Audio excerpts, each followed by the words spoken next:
all see this? Rochester's logo. It's a blue lilac combined with the water wheel. It's telling us the city's industrial history.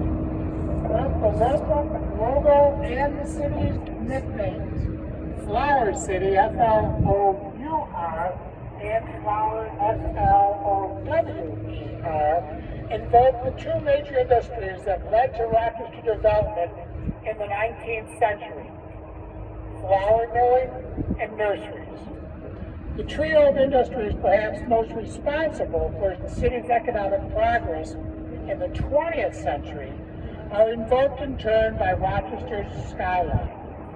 Standing when we're going to be here and then when we're going to go on the bridge, you're going to be able to see the buildings that have their headquarters, as they call them, the big three, Eastman Kodak Company, Bausch & Lomb, and the Xerox Company.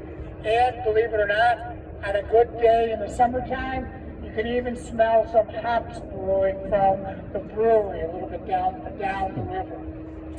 We'll begin this tour at the former site of a flour mill and end it at the former site of a flour seed store. But in between, we're going to learn about some of the other and perhaps lesser known local industries and inventions that helped put Rochester on the map.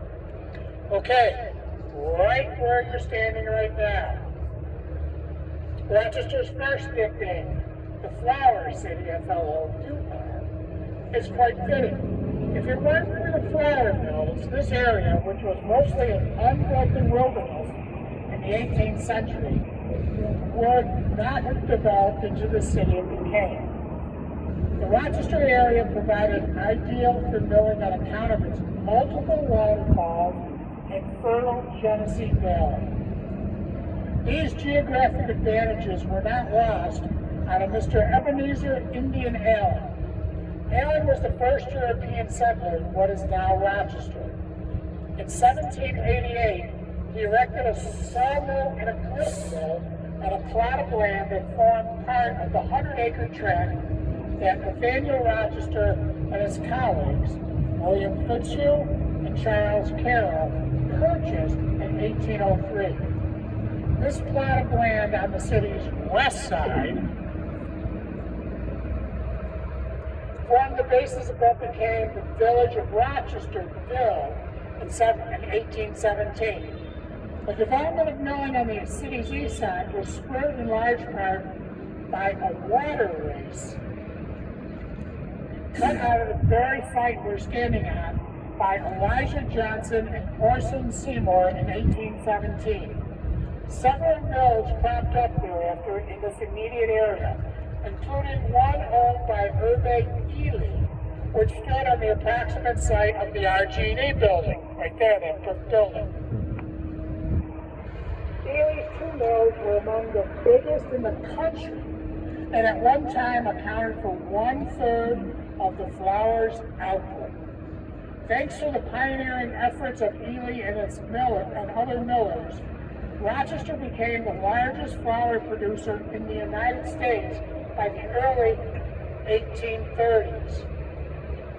At our height, we were producing 5,000 barrels of flour a day. That's a lot of flour. But the heyday didn't last forever.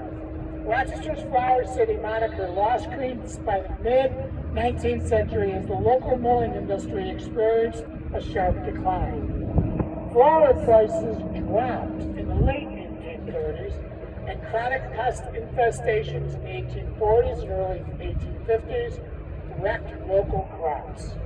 Wheat fields also began to migrate too far west for our local grist mills operating here on the Genesee River.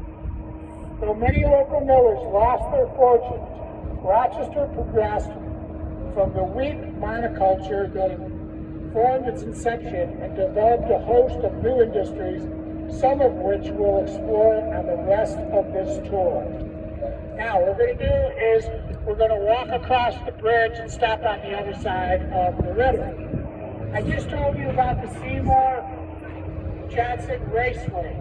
Everybody know what a raceway was?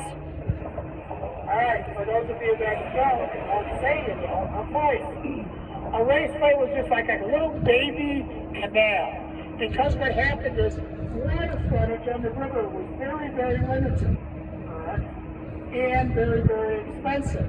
To create more waterfront with moving water that could be harnessed for the power that it held, these raceways were done so that they could put more water wheels, so you didn't have to have your water wheel slash gristmill right on the river. You could put it right here. So, when we walk across the bridge, I would like you to look back at the back side of the one-yard building. You're going to see 9 arches, and you're going to see water coming out of them. And you're going to say, holy smokes, all the bathrooms are leaking in the building. No, they're not. That's still the remnants of the Johnson Seymour Raceway. It was built in 1817. However, it's still being used, not to grind flour anymore, but it's this building. When this building was built in 1934, it was built on stilts. It was built on stilts over the raceway and the old subway track that we're going to be walking across. The raceway is still used today because when you go into this beautiful building, you'll see some of the walls have these beautiful gratings on them.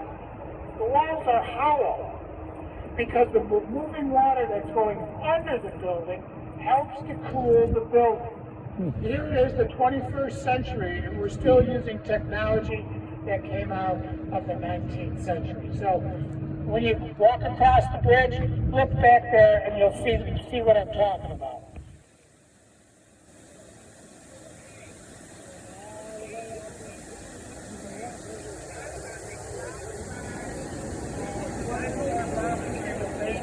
Bridge. Because remember, Irving Ely's mills sat right here.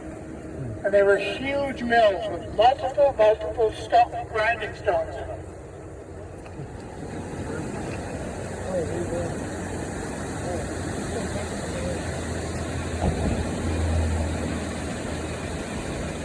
What you just walked across was actually what made Rochester. The uniqueness of Rochester is because the Erie Canal crossed the Genesee River at Rochesterville. They did a geological study, and of all the places where it could cross, this was the place where it was decided was going to be the best place to cross. So, the canal crossed the river right here. The canal actually was moved to Genesee Valley Park in 1918, so all of a sudden the city had this aqueduct which was flat, no water in it anymore. But what was coming on was all these factories needed the workers to be moved to the factories. So on that nice flat land, what they did was they put Rochester's subway in there. The subway lasted until the 1950s when the automobile, everybody had to have an automobile, and the suburbs were being developed. So they discontinued the subway and took out the tracks. Well, now what happens is what? They had flat ground, but they had lots of cars. So what they did was they took that same flat ground that prior was the subway and before that was the canal. Now they made it a road. You'll know it as 490 coming in to Rochester. What you're standing on right now is Broad Street, because what they did in 1918, they put another set of arches on top of the aqueduct and then put a roof on it. That roof became Broad Street. So when you drive on Broad Street from South Avenue all the way to West Main Street, underneath it is hollow because that's where the canal used to go. So, now you know that. Okay, so I'll direct your attention to this building, but I want you to use your imagination. This building isn't here now. The Kimball Tobacco Factory sits there right now. And it was one of the major tobacco companies of the 19th century. The Kimball Tobacco Company was originally established by James C. Hart in 1846, who was later joined by William Kimball. Kimball had invented a machine to bale and press tobacco into uniform sizes. The factory stood here was built in 1880. During that decade, the company manufactured nearly 1 million cigarettes a day, making it the largest producer of cigarettes in the country. Part of what made Kimball's products popular, apart from the addictive nicotine that was in it, of course, was his marketing techniques, very unique for the day. The company inserted collectible playing cards printed with beautiful showgirls in its tobacco packages, a practice which was a novelty at the time. Women were not only used to sell Kimball products, but they also helped to manufacture them. A considerable number of cigarette girls worked for the company, and in 1883, some 200 of them went on strike for better wages. Well, Mr. Kimball could care less. He refused and locked out the striking women, and he hired 200 other women to replace them. The Kimball factory closed in 1905 and was taken over by the Cluitt Peabody Company, which manufactured shirts and collars. In the 1920s, the building became home to the City Hall Annex, which opened the predecessor of the Rundell Library in 1926, because remember that building was built in 1934. The Kimball building was torn down in 1951 to make way for the Rochester Community War Memorial. But one piece of the structure was salvaged. The statue of Mercury, the god of commerce that once stood atop the factory as a symbol of a robust economy, was later placed on top of our next tour. The Aqueduct Building. Sure. Good question. The question is, where does it grow tobacco? We did not grow tobacco up here. The climate is too cold. They imported it from down south. Kimball made his money and his connections, because what he did was he invented a machine that could bale tobacco into uniform sizes. So he already had those connections. It's also true that, believe it or not, you can grow tobacco in the Connecticut River Valley underneath burlap. And they did that for years. In fact, from my grandmother's house, I could look out across these tobacco fields when I was a boy. Okay, we're going to talk about this building right here, which is the Aqueduct Building. Originally built as a flour mill for well over a century, this expansive structure, known as the Aqueduct Building, housed a major publishing operation. Back in 1882, a trio of lawyers in Newark, New York, were dismayed at the fact that law books were extremely expensive and often hard to find. They decided to go into business making more affordable law texts.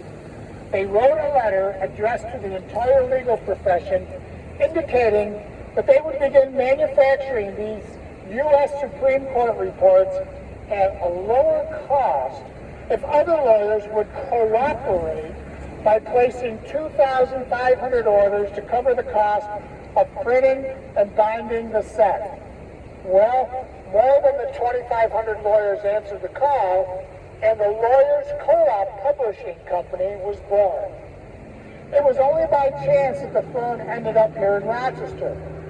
One of the founding lawyers with the company, a Mr. Theodore Briggs, had planned a trip to Albany to research printing, and on the train met Mr. M.R. Andrews of Andrews Printing from Rochester. Mr. Briggs was so impressed with Andrews that he decided on the spot to move the company to Rochester instead. The company came to the city in 1885 and in 1901 established its headquarters in this building. All aspects of production, from the writing and editing to printing and binding, took place here. The company would go on to publish more than 1,800 titles used in the legal community. The water power was used in this building until the turn of the 20th century, of course, along with electricity. In 1971, Lawyers Co-op shifted its production to a plant in Webster and renovated the structure for its corporate offices. The company then developed Aqueduct Park, which we'll walk right in front of in a few minutes. And in 1973, built the tower so that the Statue of Mercury could once again grace Rochester's skyline. Rochester's Co-op was acquired by the Thompson Corporation in 1989 and later became known as Thomson Reuters, a business with operations in 100 countries. The publishing firm shut down its Rochester operation in the fall of 2019. The building now is the new headquarters of Constellation Brands, one of the biggest producers of wine, beer, and spirits in the world. Okay, I've just mentioned the Statue of Mercury twice.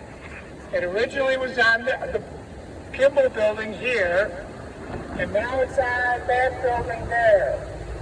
But both times it was erected, the statue faced north. Your homework, if you can find out why the statue was placed both times facing north, please give me a call because we can't find the information. So that's your homework for the day. Okay? So what we're going to do now is we're going to walk down to the corner of Exchange Street, turn right, and we're going to go down to the corner of Exchange and Main Street. Beautiful building, the Wilder building. Was designed by Rochester architects Warner and Brockett in 1887-88 and is considered to be Rochester's first modern skyscraper. Beyond its local architectural significance, the building is also noteworthy because it houses the oldest example of a rather important Rochester invention. James Gould Cutler was a Rochester-based architect who was a partner of one of the city's most notable architects, a Mr. Andrew Jackson Warner. Seeking a more efficient way to send mail in lofty multi-office buildings he designed, Cutler designed and patented the Cutler mail chute in 1883. The invention allowed individuals in upper stories to quickly deliver letters to a central depository where they were collected by the Postal Service. He installed his first model in the Elwood building on Main Street in 1884. The Elwood building isn't standing anymore, but it stood right there where I'm at the northeast corner. And then a couple of years later, the Wilder building was installed with them. Because Cutler held a patent on the invention, he had a monopoly on the mailing systems for 2 decades. Cutler mail chutes would be featured in many famous American structures, including the John Hancock Center in Chicago, the Chrysler Building in New York, and Grand Central Station in New York City. Today, there are approximately 900 Cutler mail chutes still actively working in New York, and about 360 of them still active in the city of Chicago. Okay, so someone's going to ask, well, who's Wilder? Well, it was Samuel Wilder, who was a very successful banker and the president of the Central Bank, which had its headquarters in his building. Okay, so now we're going to go around the corner of West Main and we're going to stop just around the corner. When early settlers, Abelard and Lydia Reynolds, purchased 2 lots on Rochester's main road in 1812, it had only a tavern and a post office. In 1828, Abelard Reynolds, who was the village of Rochesterville's postmaster, built a 4-story brick building with an observation tower, skylight, and 86 rooms arranged to be an indoor business mall sheltered from the weather. It was a showcase for the young village and became the major downtown business block for the better part of a century. The original structure was replaced with this Art Deco building in 1932. In addition to being one of the country's first indoor shopping centers, or malls as we call them today, Reynolds Arcade was also the launching site of two major Rochester firms.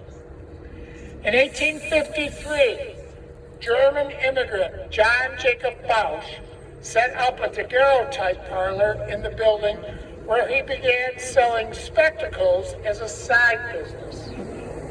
He borrowed $60 for the enterprise from his friend and fellow German immigrant Henry Lohm, promising Lohm that if the business prospered, he would make him a partner. At first, Bausch imported supplies from his brother in Germany, but then began grinding his own lenses and cutting the frames himself. With the discovery of the process of vulcanization of rubber in the 1860s, he was able to make cheaper frames and his sales skyrocketed. Bausch and Lomb moved out of the Reynolds Arcade and into a new factory in 1874. Today, the company is the largest provider of eye care products in the world. Reynolds Arcade was also the first home of Western Union. One of the major technological innovations of the 19th century was the telegraph, which allowed for transmission of messages over very long distances. By the mid-19th century, a number of different telegraph companies were competing with each other. Local resident Hiram Sibley had the idea of consolidating these companies to create one unified telegraph system. In 1856, he merged his company, the New York and Mississippi Valley Telegraph Company, with Ezra Cornell's firm, the New York and Western Union Telegraph.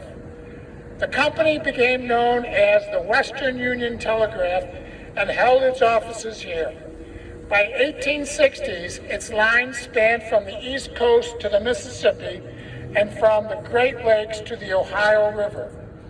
The following decade, the company introduced the idea of money transfer, for which Western Union is still known today. Also, the original Reynolds Arcade during the Civil War was quite the place to gather, because that's where the first news came in of the battles that were being fought, and sadly the casualty rates were first brought in to Western Union at the Reynolds Arcade. Okay, so like all of the casualties would go here first? that's where the telegraphs were sent. That's where the information was sent. Yes. Right, and then they would disperse from there. Yes. Okay, so wow, so Mississippi. Okay. Also, just to do a little advertisement for my plug. So there have been a couple of questions about this beautiful building over on the other side. That very unique building is the Powers Building. We will talk about that one on next month's tour that I host. It's called the Heritage Trail, and what we do is we kind of fill in the ones that we missed on this one. Okay? So look, it's listed on our website, libraryweb.org. Is that this area here was just a continuation of other grist mills that were using the power of the river to turn their machines. I know you're coming.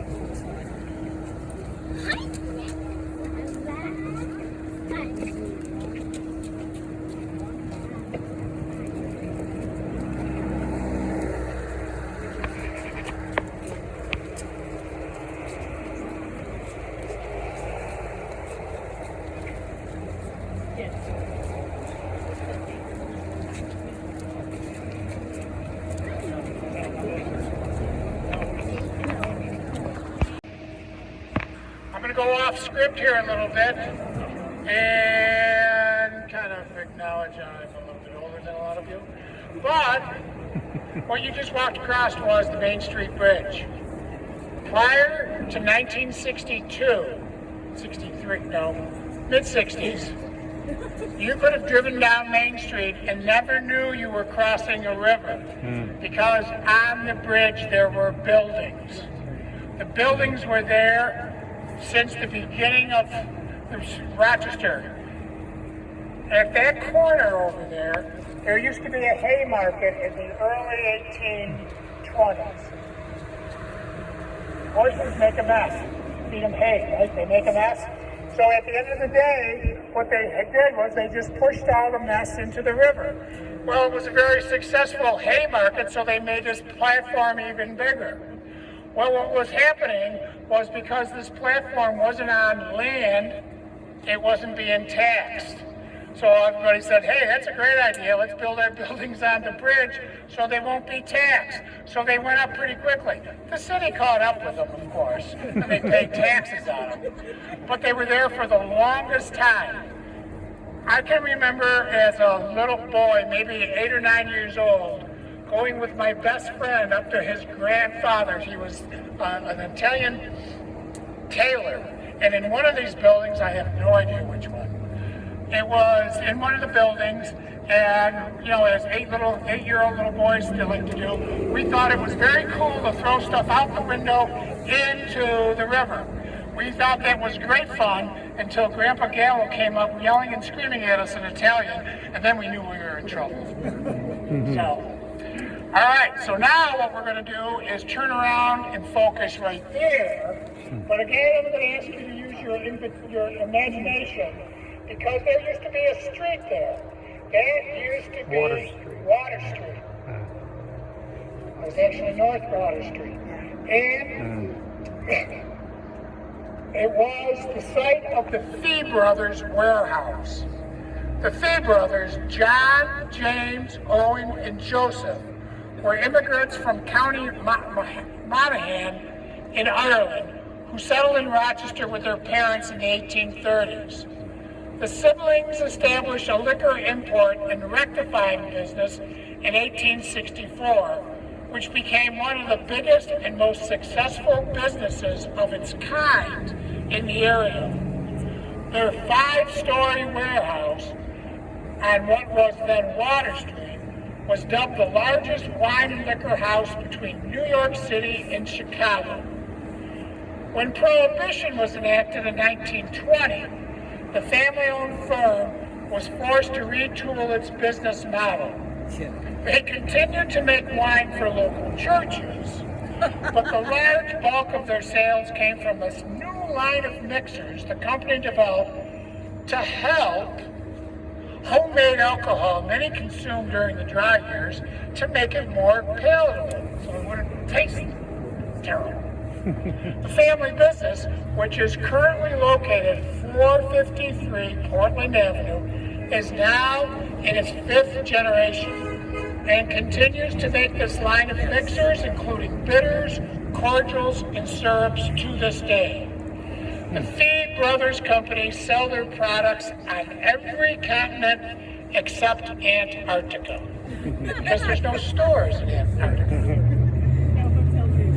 Okay, now what we're going to do is we're going to go up to the next corner and we'll stop there. And the Granite Building was one of Rochester's oldest businesses once stood. Lies the headquarters of one of its more recent firms. The Granite Building was designed by architect J. Foster Warner and built in 1894. It initially served as the flagship store of Sibley, Lindsay, and Kerr. But that iconic local outfit moved to the present Sibley building just down the street after one of the city's most devastating fires ravaged this entire block in 1904. The whole block burned.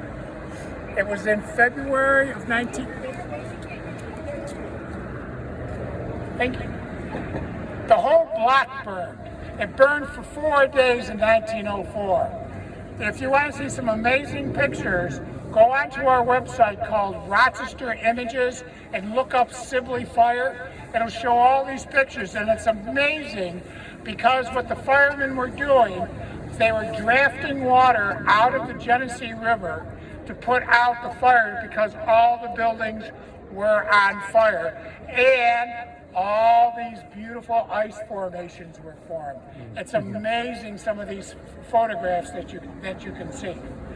But what was unique too was it really reflected the character of the Rochester people, because all the Sibley's records burned down. They burned up. But people still came in and paid their bills, even though there was no bill for them to pay it against. But they were that honest, because Sibley's had built such a reputation of being the place to shop in Rochester. And a lot of us who grew up here, we still miss Sibley's, don't we? I do. So it had that home feeling that, oh, holy smokes, they just lost everything. I'm going to make sure I pay my bill.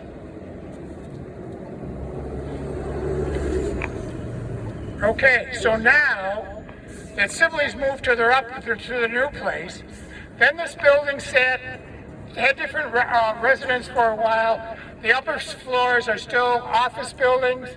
There's a lot of lawyers in there. But in 2004, it became home to CGI Communications.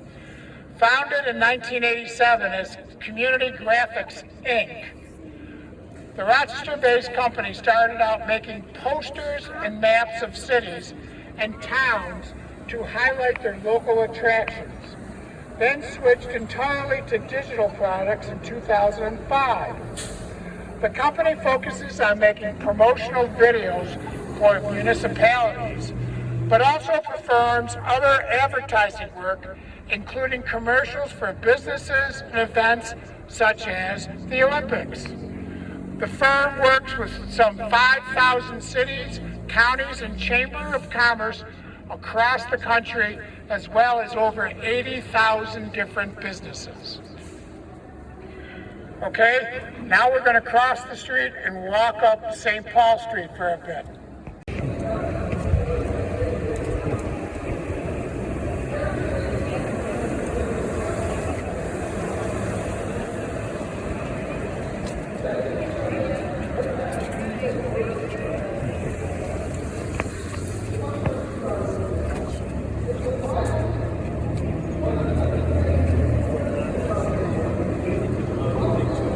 Okay, we're going to stop here because there's some activity going on down at the corner where I really wanted to stop. But we're going to stop at Bragdon Alley right there. But we can do it right here, because right where this former hotel stands at the corner of St. Paul and Mortimer Street once stood Garson Meyer Company. Garson Meyer Company was headed by 3 German Americans of Jewish descent. Was one of the many garment factories that cropped up in Rochester in the 19th century. For a time, the city was the 3rd largest manufacturer of men's clothing in the country. These companies typically employed recent immigrants from Italy, Poland, and Russia who suffered low wages and inferior working conditions. One of the immigrants who worked at Garson and Meyer was the noted anarchist Emma Goldman.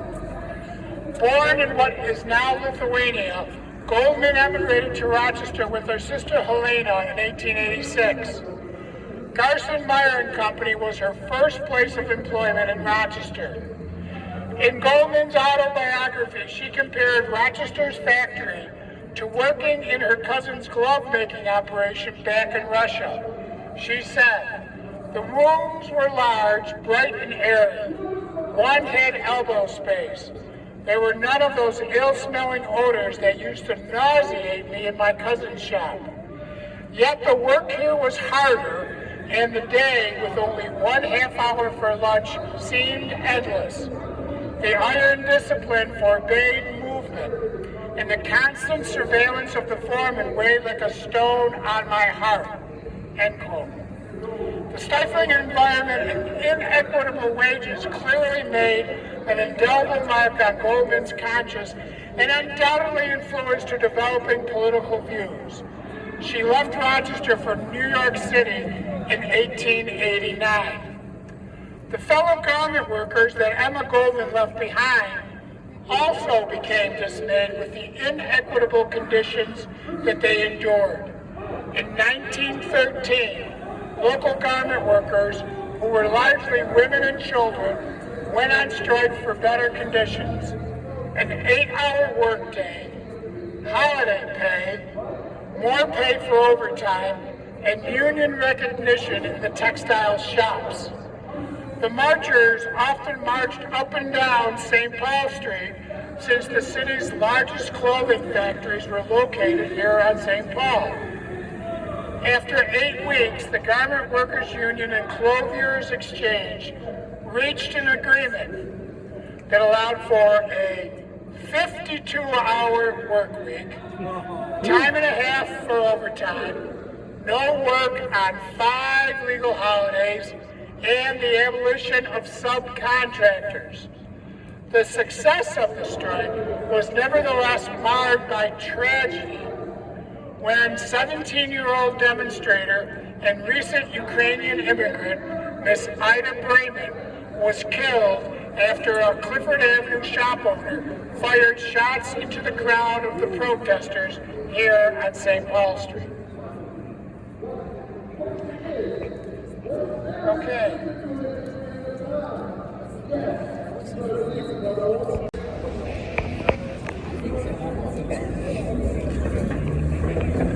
Okay, so now what we're going to do is look across the street at this very unique building.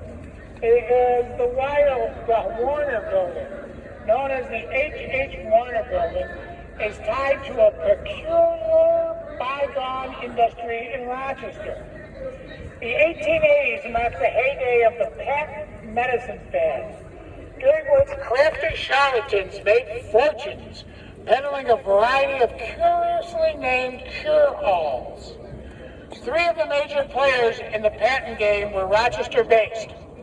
Walter Duffy of Duffy's Pure Malt Whiskey Company, Asa Sewell, who sold hop bitters, which was called The Invalid's Friend and Hope, and H.H. Warner, who manufactured his Warner Safe Cures in this building. Warner and a legion of other patent medicine purveyors across the country purported that their formulas contained a secret ingredient guaranteed to have a host of benefits.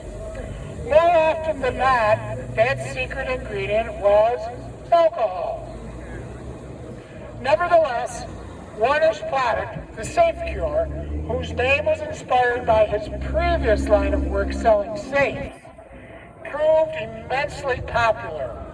He claimed that he discovered the cure when he was experiencing a kidney disorder and was informed that he had no more than 6 months to live. The cure fixed him in less than a year, and he decided to share the miraculous remedy with the world, claiming it could cure not just kidney ailments, but also liver issues, diabetes, anxiety, and depression.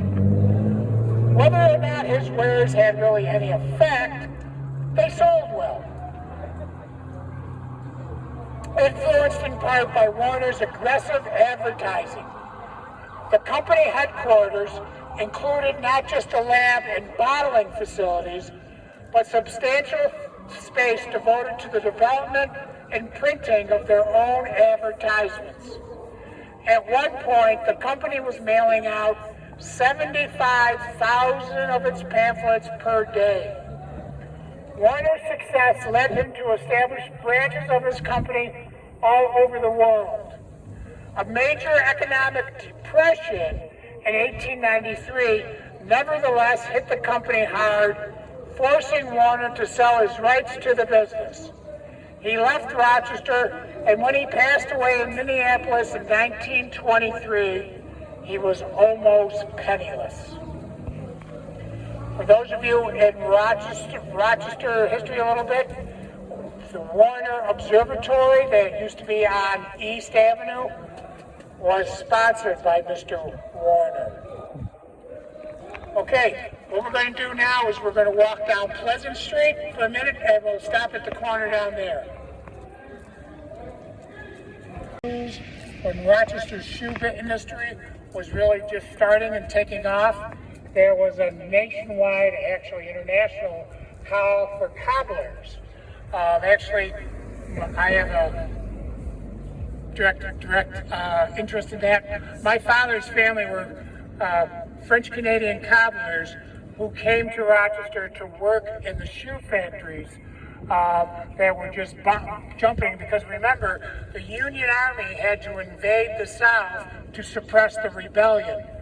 They had to walk most of the time. Yeah, there were railroads, but not in the South. The South didn't have a lot of railroads. So they would go as far as the railroads, and then they had to walk the other way. So they needed shoes. So that was another Rochester. We'll talk about that in another tour. Notice how I keep on doing that. Okay, this beautiful building right here is the Michael Stearns and Company.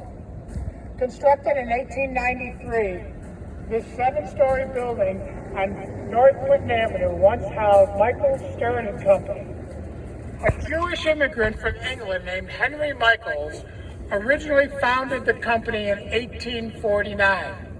It became known as Michael Stern when Henry Michael's son-in-law, a Mr. Morley Stern, himself the son of German immigrants, became a partner in the firm.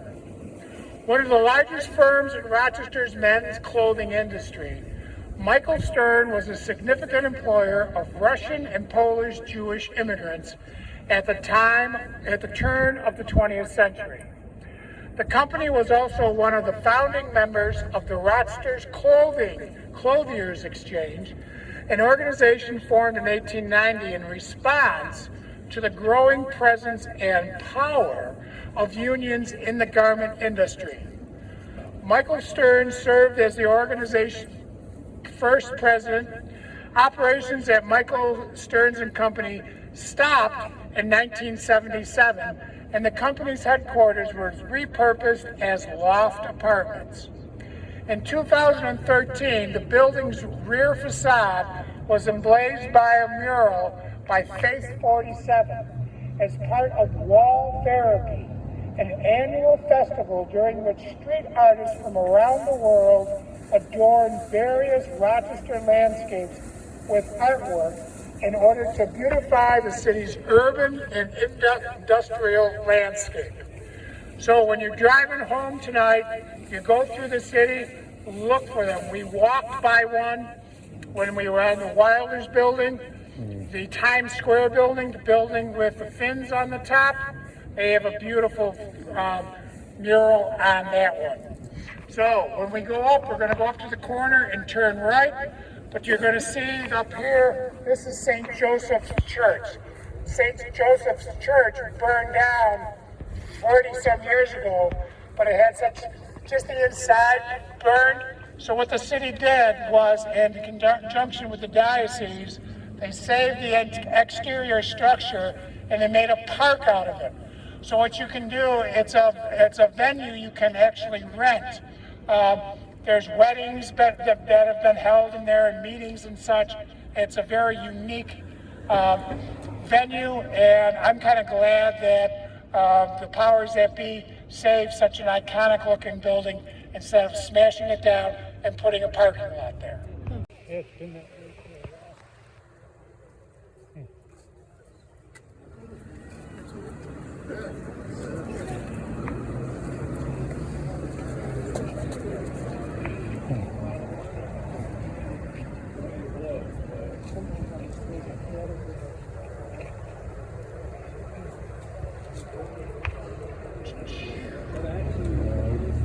Go up and that building, bank is I forget the name of the building. Okay.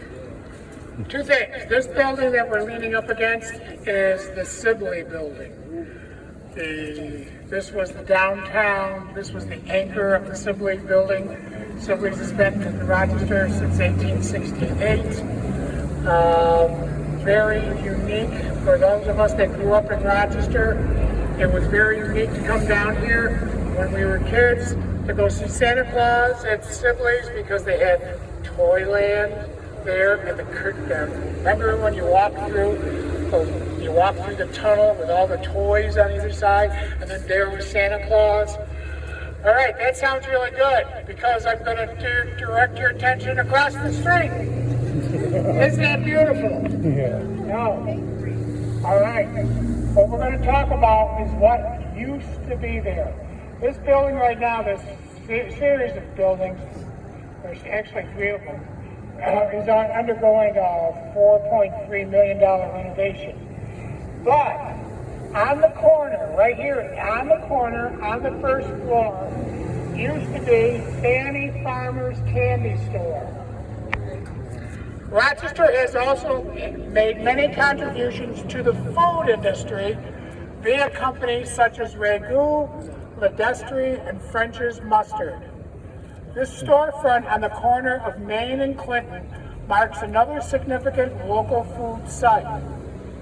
Frank P. O'Connor owned a candy business in Canada called Laura's Secord and decided to expand his efforts in America using Rochester as his home base. He chose the name Fanny Farmer for his new company in 1919 after a well-known dietitian and cookbook author taught using exact measurements for ingredients instead of just guesswork. O'Connor only lived in Rochester for 2 years, but his company remained a mainstay in the city for several decades. The Fanny Farmer factory was located on Griffith Street, somewhere south of here, but the company's flagship store stood at the northwest corner of Main and Clinton from the late 1930s to the late 1960s. Now listen to this. Employees were allowed to and encouraged to eat as much candy as they wanted so that they could be great salesmen for the product. The company was known for its cleanliness of its shops and the purity of the ingredients, which included imported nuts from Europe and South America. For a time, Fanny Farmer was a leading purveyor of candy both locally and nationally. But by the mid-20th century, began to face competition from other candy manufacturers and was eventually bought out by Russell Stover in 1965. The store at the corner of Main and Clinton closed up in 1967. Okay, what we're going to do now is we're going to cross Main Street and then cross Clinton again because we have to go down that way.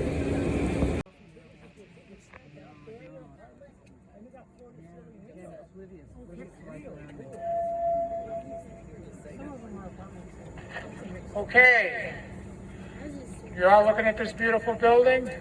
I don't want you to look at it. I want you to look at this one. Okay, this one is 49 Stone Street.